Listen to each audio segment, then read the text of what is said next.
Aqui já com Paulo Maia, Antônio Marangoni, muito obrigado pela presença de ambos, por virem até o estúdio da Universo TV. Eu queria começar já mostrando alguns dados que estão aqui no nosso computador. As mortes por acidentes de trânsito em 2007. No mundo, tivemos 1.230.000 mortes. No Brasil, 38.409. E um dado bastante importante também, mostrando a taxa de mortalidade por 100 mil, são dados de 2007. Mostra que no mundo, essa taxa de 20,8 óbitos, o Brasil está abaixo da taxa mundial, 19,9, pouquinho abaixo. A Dinamarca tem um dado bastante expressivo, bastante impressionante, de 2,9 apenas, e talvez seja importante a gente olhar para esses dois dados, países africanos e Japão e Europa. Se a gente comparar com os países africanos, nós estamos muito bem, mas se olharmos para Japão e Europa, estamos bem abaixo. E a pergunta é, começo com o professor Marangoni, o copo está meio cheio ou meio vazio? O Brasil está com uma situação boa ou uma situação ainda preocupante, especialmente se olhando para a Europa e Japão? A situação ainda está bastante preocupante, né? O Brasil tem um dos maiores totais de óbitos de acidente de transporte no mundo, né? Claro que isso se deve à população também, mas o seu índice mostra ainda que é muito alto. Então, ele é 5 vezes maior do que o do Japão e da Europa. Ele é menor do que o de países africanos, ele é a metade, mas ele está mais distante dos países desenvolvidos do que dos países africanos. Então, ainda há muito para reduzir. Ou seja, se a gente colocasse numa escala, o Brasil estaria mais próximo dos países que têm um pior desempenho, países africanos, do que dos países onde os índices são mais animadores. E o que dizer, então, de países como a Dinamarca, por exemplo, que estão lá muito na frente, verdade. Né? E principalmente porque nesses últimos anos nós não temos sentido uma mudança expressiva em termos de redução. Ele tem se mantido constantes ou com pequenos aumentos, enquanto esses países com taxas baixas, eles ainda conseguiram reduzir mais ainda nesses últimos 10 anos. Muito bem, a gente vai falar de evolução também, discutir as políticas que foram estabelecidas. Tem uma relativamente recente da limitação mais severa Sim. com o uso do álcool, se isso está funcionando e quanto está funcionando. Mas um pouco mesmo que a gente fez aqui nesses dados brasileiros, a gente pode olhar com São Paulo também, que nos interessa especialmente aqui. Óbitos e taxas de mortalidade por acidentes de trânsito, segundo estados com menores e maiores taxas, né? Sim. O Brasil tem 43 mil, isso dados de 2010, Sim. Teve 43.908 mortes, quase 44 mil, com uma taxa de 23,02 por 100 mil habitantes. Se a gente olhar para São Paulo, está abaixo da taxa brasileira e está abaixo da imensa maioria dos estados, praticamente empatado com o Rio de Janeiro, né? E abaixo do Amazonas, me parece que tem uma questão da característica do estado do Amazonas que põe o estado do Amazonas bem lá embaixo. Sim. São Paulo é um pouco diferente a situação do Brasil, aí sim a gente pode olhar de maneira mais otimista ou não? Sim. Então, em termos de São Paulo, também tem as duas situações. Ele, no geral, ele está bem, mas quando nós olhamos dentro do estado, ainda nós temos também regiões bastante complicadas, né?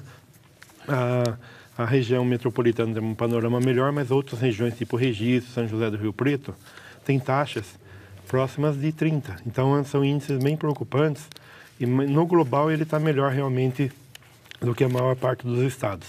Ou seja, em estudos como esse, Sim. sempre importante, a gente não pode olhar os números de maneira muito ampla, a gente Sim. tem que realmente buscar o detalhamento para conseguir entender as nuances de tudo isso. Sim. Muito bem. Então, observar o panorama interno, né, e ver as diferenças e procurar reduzir as diferenças regionais também. Só para que as pessoas entendam, a gente olhou para os dados lá do mundo e do Brasil, são dados de 2007. Esses aqui são dados 2010. De 2010. Normalmente, quando uma pesquisa como essa é feita, ela escolhe um ano que tem os dados mais seguros e mais bem acabados para fazer uma análise mais segura, é isso? Em geral, assim, nós temos para o estado de São Paulo, nós temos uma sequência desde 1980, né? A gente consegue avaliar a evolução desde 1980. Mas assim, quando você quer detalhar mais essa informação, aí a gente procura trabalhar sempre com a informação recente, porque ela tende a melhorar com o tempo. Então, nesse trabalho que nós fizemos recentemente, nós agregamos as informações por tipos de acidente para o período de 2006 para cá, até 2011, porque foi um período que houve uma melhora e ainda continua havendo uma melhora da qualidade da informação. É sempre, então, o dado mais recente? O dado mais recente, ele tende a ser melhor, né? Ele tende a melhorar.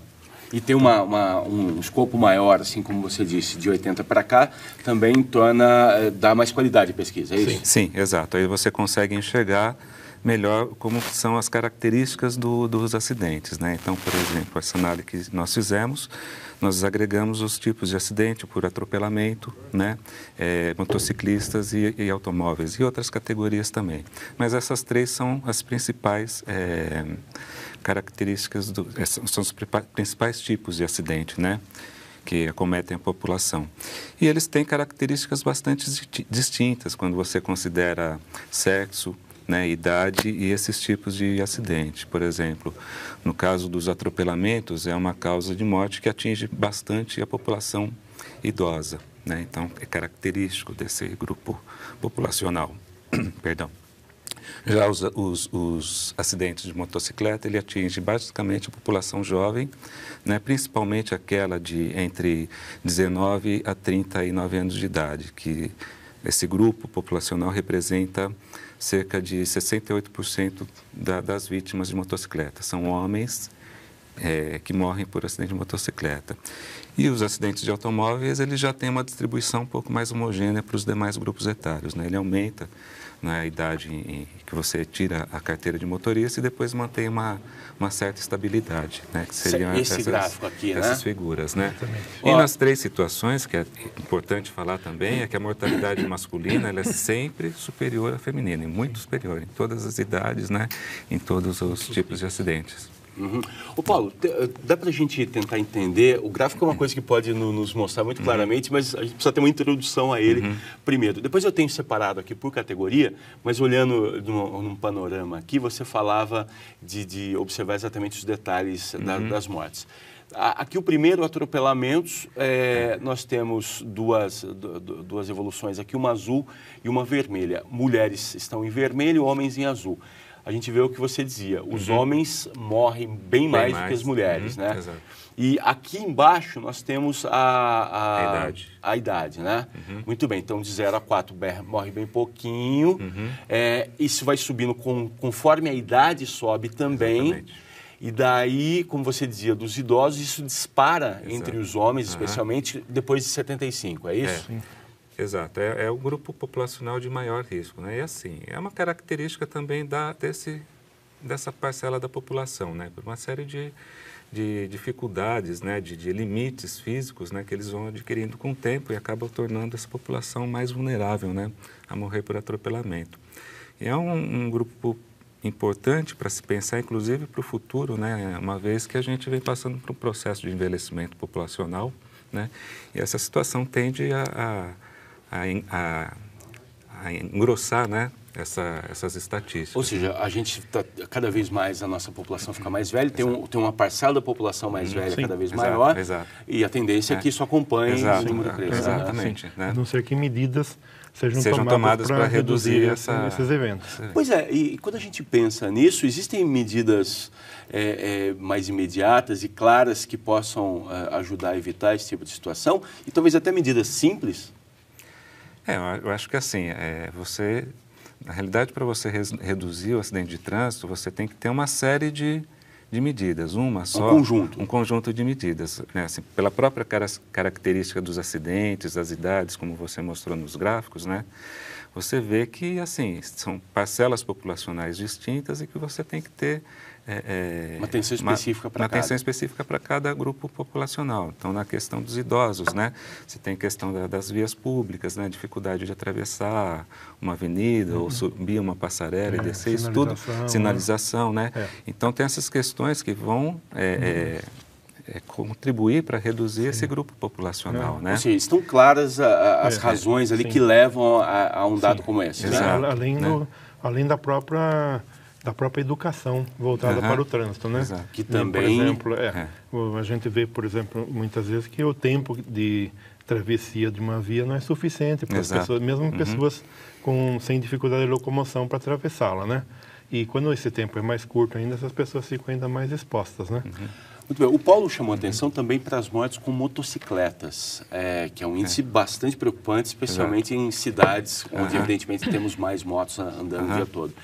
E aqui tem o gráfico que nos ajuda a perceber isso bem claramente. Claro, de 0 a 4 a taxa é próxima de zero, eles ainda não pilotam motocicleta. Não tem. Agora, me chamou a atenção que começa já aos 10, esse índice crescer, 10 a 14, e aí eles são passageiros ou não? São menores que dirigem ou pilotam mesmo sem habilitação? Essa informação que nós temos, a gente não consegue desagregar quem é condutor e quem é passageiro. Então, isso está englobando as duas situações, né? Obviamente, essa população de 10 anos, né, 10 a 14 anos, uma grande parcela são passageiros, né, mas a gente sabe que existe também pessoas sem idade de ter habilitação que pilotam o veículo, né?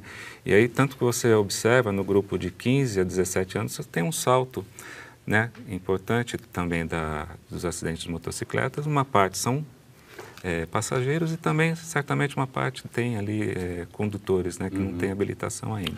E, claro, dispara justamente quando chega aos 18, que é quando o jovem tem permissão para adquirir a permissão, aí você tem um disparo desses acidentes. E vai bem alto, pelo menos até 29 aqui, né? Exato. E a gente sabe que essa é uma faixa etária onde tem muitos jovens que trabalham de motocicleta. Numa cidade como São Paulo, os motoboys representam um grupo bastante amplo da população. E aí que a gente encontra esse salto? Então, assim, na realidade nós temos duas situações aí, né? Com os dados do SEAD, a gente não consegue saber quem é motoboy, quem está usando o veículo para trabalho ou lazer, né? Mas tem algumas... são vítimas também, né? Oi? Tanto um quanto o outro são vítimas também, exato, né? Mas assim, você sabe que através de outros estudos, né, assim, da CET, ou trabalhos de pesquisa, né, de acadêmicas, que uma parte, assim, 20% dessas vítimas de motocicleta na capital de São Paulo, elas eram motoboys, tá? Então, assim, representa cerca de 20%. A outra parcela são não motoboys, né? Então, são pessoas que usam, mesmo para se locomover para o trabalho, né? Não sendo um profissional né?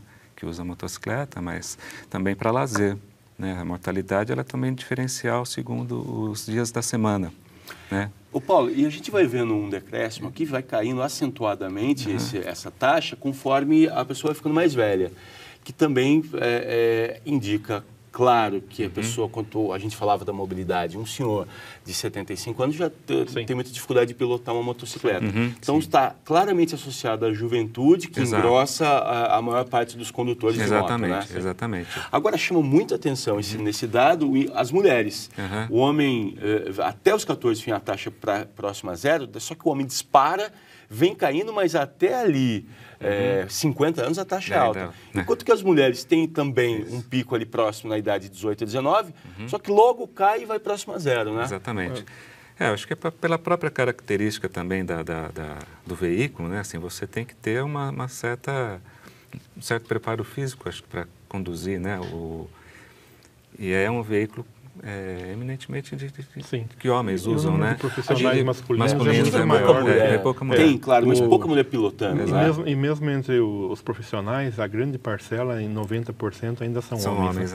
São homens. Isso, claro, aparece aqui nos dados. E muitas daquelas mulheres que morrem ali também, às vezes são passageiras. Né? Que são acompanhadas por um condutor. Né? Agora, além do fato dos jovens pilotarem mais, até pela questão de trabalhar, enfim, a juventude, a moto está muito ligada à questão da juventude, o próprio fato de ser jovem, que a gente sabe, por exemplo, um seguro, quando você vai fazer um seguro de carro, quanto mais jovem, mais você paga, porque está associado, claro, aos reflexos menos desenvolvidos, a uma questão de responsabilidade, de atenção. Isso aparece também no carro, né? A gente vê que o índice está mais alto justamente na juventude, quando começa a dirigir, 18, 19, só que depois esse índice cai um pouquinho, mas mantém alto ainda e ali vai até mantém uma certa estabilidade, dirige, né? exato. E o padrão masculino e feminino parecido, né? O nível diferente, mas o padrão é parecido. bem similar. As mulheres também morrem menos de carro, né? Também. Sim. Exatamente. Assim, quase toda a causa de morte, né? Os homens morrem mais, mas principalmente nas causas externas, né? Aí você tem um diferencial ainda maior segundo o sexo. Agora, tem uma tabela aqui que mostra que a gente pode encontrar também os dias da semana onde as pessoas morrem mais. E aí também eu dou uma olhadinha para a juventude, que a gente sabe está mais na rua pilotando nos finais de semana. Essa tabela aqui mostra, começando no domingo, chegando até o sábado, que justamente nas duas pontas, o domingo e o sábado, são os dias onde mais pessoas perdem a vida em acidentes. Sim, exato. E também tem uma questão de feriados, onde isso é importante.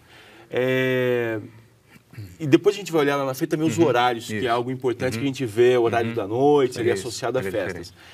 Isso mostra para a gente justamente essa associação somado com o outro dado anterior, a associação do jovem que está na rua muitas vezes sábado à noite, a questão do álcool associado, tudo isso aparece tudo aqui. Isso acaba sendo, né? acaba sendo reflexo dessa situação toda, né? Agora, esse padrão que você está mostrando aí, ele é para todos os acidentes de transportes. Ele é diferente quando você considera os tipos de acidente. Então, se você tiver, no caso de ele não está apresentado aí, né? Mas se você desagrega os acidentes de motocicleta e automóveis, eles vão ter esse padrão, né? Ou seja, os finais de semana vão concentrar a grande maioria dos acidentes, né? Enquanto os demais dias da semana ele é menor. Já para atropelamento, ele tem uma distribuição um pouco mais homogênea, com uma pequena concentração no final de semana. Também. Onde né? talvez tenha mais gente passeando. Mais gente passeando no lazer, sai de noite, enfim, está mais sujeito ao risco, né? E os veículos de carga pesada, ou seja, os caminhões, os ônibus, eles têm um padrão diferenciado. Você tem uma certa... Ele faz uma curva oposta a essa, ela é convexa, né? Ou seja, a concentração é durante a semana, no período que eles estão trabalhando, e finais de semana eles têm um risco menor de morrer. Bom, a gente falou aqui da questão do horário, esse gráfico aqui é interessante, assusta um pouco na primeira olhada, mas assim que a gente entende a lógica dele, ele é muito interessante e muito claro, né? E vocês dividiram aqui menos de 65 e mais de 65, é isso? Exato. Por que, seu Mano, agora nessa divisão? Então, essa divisão, na verdade, acho que o Paulo pode até explicar melhor, né? Porque ele que trabalhou mais com essas informações, né? E ele pode apresentar um pouquinho... Não, assim, foi dividido porque assim, a distribuição dos acidentes segundo os dias da semana ela é diferencial, né, por idade. Então você tem a população com menos de 65 anos de idade, ou seja, a população que em geral ainda está ativa, está trabalhando, né? Ela corre um risco maior de ser vítima de acidente nos horários de pico, né? Quando você sai para o trabalho e quando você está retornando do trabalho. Você tem esses dois picos importantes aí, né? Vamos dar uma olhadinha em cada um deles? Exato. Vamos começar com a parcela mais jovem, menos de 65 anos. Isso só explica um pouco a dinâmica para a gente. Isso aqui é um relógio, é um relógio, exatamente. Meia-noite, ou meio-dia, 1, 2, 3, Sim. E a gente consegue ver em que horário, quanto mais para cá, é mais acidente. Maior a proporção. Maior. Então, por exemplo, você tem aqui, né, aqui voltamos. Tá, você tem esse grupo aqui, ó. Esse horário, em torno de 5 horas da manhã, né, 5, 6 horas da manhã, você tem uma concentração, né, um pico das causas de morte. E outro também ali por volta das 19 horas da tarde. Né? Estão retornando, né? Quando as pessoas estão retornando do trabalho. Então, esse risco é maior. Ou seja, bem cedinho...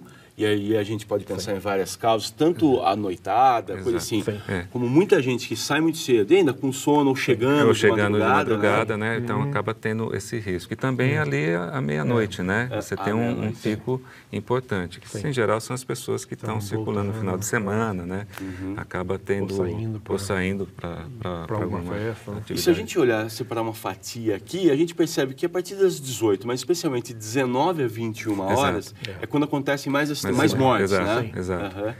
Que é justamente a faixa que numa cidade como São Paulo, a pessoa está voltando ainda para casa. Voltando para casa, porque você tem a questão do trânsito, né? Que você leva muito tempo, então você tem esse período todo, uma concentração maior nesse período todo. E basta a gente dar uma olhada aqui, os horários de pico, se a gente acompanhar da CET, esses horários estão concentrados nesse... Não tanto até as 9, mas especialmente às 19, né? Quando normalmente o trânsito fica pior. Exatamente. Né? Então, as pessoas estão saindo para a escola, né? Voltando para casa, né? Ou mesmo na estrada, né? Pois é, tem trabalho, tem pessoa que está indo para o cinema, para a festa, tem pessoa que está indo para a escola, para a faculdade, a gente sabe que o número é enorme. Sim. Ou seja, é muita gente na rua e isso reflete no número de acidentes. Exatamente. Agora, essa é a parcela da população com menos de 65 anos. Se a gente olhar para as pessoas mais velhas, isso muda, né? Exatamente. Os hábitos são diferentes? Completamente diferentes. Então, a pessoa idosa, em geral, é aquela que está, em geral, né, está aposentada e tem como você disse, hábitos diferentes, ou seja, vai sair mais tarde de casa, aí o pico ele ocorre exatamente às 9 horas da manhã, né, quando esse fluxo todo, essa movimentação toda nas cidades, ela já diminuiu um pouco. Aí você tem um outro pico, que é por volta das 15 horas, no período da tarde também, que são os horários mais tranquilos. E às 18 horas também. Os idosos que podem exatamente, fugir do pico, só que leva para também para um número maior, né? Exatamente. E você tem um pico ali às 18 horas também, por conta que é inevitável, também, porque tem muito idoso que está na ativa, também, né? Então, esses gráficos refletem bastante a situação das cidades, né? E os diferentes riscos que você tem. E que as pessoas, em situações de vida, momentos de vida diferentes, estão mais próximas a acidentes. Exatamente. Pela lógica da vida delas. Né? E outra coisa importante aí, esse gráfico, a grande maioria dessas mortes é por atropelamento. Assim, engloba toda essa situação, mas como tratam-se dos idosos, então o volume maior são de pessoas que morreram por atropelamento. Né? Agora, Marangoni falou lá no começo de que os índices de São Paulo são positivos, a gente pode olhar positivamente com certo entusiasmo, porém que a gente precisa olhar para a realidade, para as diferentes realidades das regiões. Esse primeiro dado aqui mostra regiões do estado de São Paulo. Registro é uma cidade importante, cortada por rodovia, sim, né? É a região como um todo, né? Não só municípios, como seus municípios. Então tem Registro, Rio Preto, Prudente, Barretos, Araçatuba, Franca, e aqui vai numa ordem decrescente. Sim. A região de Registro, Rio Preto, Prudente, Araçatuba, é onde essas regiões concentram mais mortes. E vai caindo até chegar à região de São Paulo, a gente vai falar já disso. Sim. A explicação aqui qual é? Por que essas regiões têm mais acidentes? Então, a região de Registro tradicionalmente é a maior do estado em função da presença da BR-116. É um movimento muito intenso. A Regis, é isso? A Regis Bittencourt. Que leva ao sul. E não é só a população, não só os que trafegam por ela, mas também aquelas que moram próximo. Então, a população que está ali no entorno da rodovia, elas também são muito afetadas. Então, o nível de atropelamento nessas cidades da região de Registro também são muito altos. E na região de São José do Rio Preto, nós temos também índices crescentes e que vêm preocupando, que quase têm se aproximado de Registro, porque certamente concentra todo aquele transporte que vem de Mato Grosso, que vem de Minas Gerais, que vem de Goiás. E aí, quando nós olhamos um mapa, nós vemos uma região quase contínua dos municípios com altos índices, né? Então, ela tem algumas rodovias importantes, como a Washington Luiz e também a Transbrasiliana, que corta em outro sentido, e que gera um número muito alto desses. Então, ela é uma região bastante complicada também em termos de mortalidade por acidente de transporte, que é aquele lá no alto, né? Isso aqui a gente consegue ver mais claramente, olhando para o estado, essas regiões que o senhor citava. Sim, a região de Registro aqui embaixo, né? Atravessar a rodovia ali, os municípios do entorno. Que vai para o sul do país. Sim, e lá no alto, a região de São José do Rio Preto, com a Washington Luiz e com a Transbrasiliana, que corta em outro sentido. E os municípios todos, quase todos, com altos índices. Quanto mais vermelho aqui, a situação é pior para o trânsito. Tem mais acidente e mais morte. Aí nós vamos na região metropolitana de São Paulo com uma área mais clara, né? Quase todos os municípios com índices menores, né? Porque é uma área eminentemente urbana, né? Com maior controle de tráfego, né? Tem muitos... a velocidade é menor, o controle por meio de câmeras ou por meio de radares ou por fiscalização mesmo, ela é muito maior do que nas outras regiões. Mesmo as rodovias que chegam a São Paulo, elas têm um controle bem grande assim por parte dos órgãos. Por exemplo, a Castelo Branco, por exemplo, ela é toda acompanhada por câmeras, a Bandeirantes. Então, se a pessoa cometer alguma infração, eles já detectam a pessoa ultrapassa pela direita, no outro dia ela já é notificada, né? Então...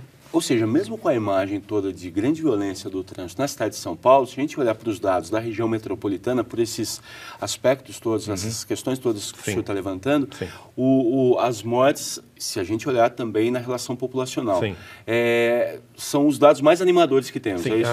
A média de mortalidade do município de São Paulo, ela é quase a metade da média do estado. Então, ela está em torno de 11, assim, ainda é bem elevada em relação aos outros países, né? Mas já é, por exemplo, comparado ao nível, por exemplo, dos Estados Unidos, que está em torno de 10, né? Então, da área metropolitana, ela está em torno de 10, 11.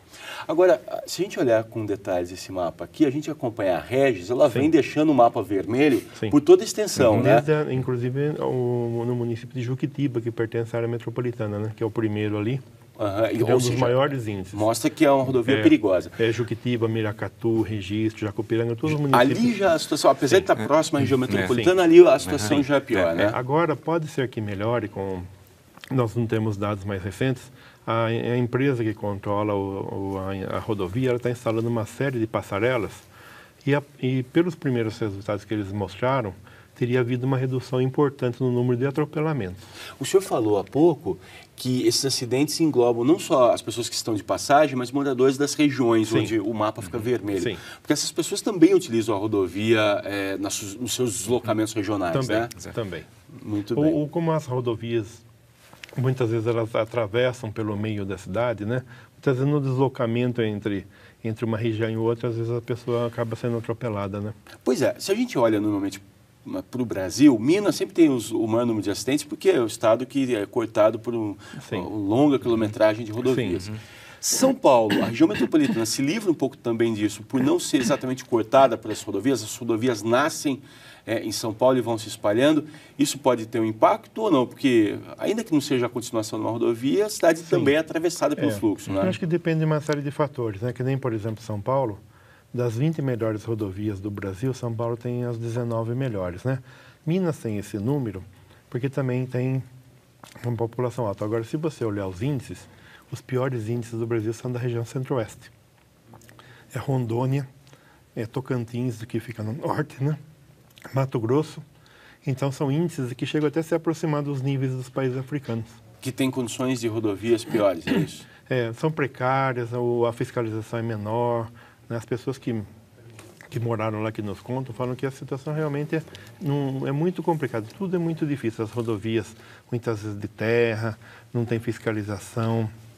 Então, o número de acidentes é muito alto. O Rondônia tem um índice elevadíssimo perto de outros estados do Brasil. Eu queria aqui, caminhando já para o final, mas um tema que não pode ficar para trás. A questão da lei seca mais rigorosa, a proibição total de ingestão de bebida alcoólica para quem dirige.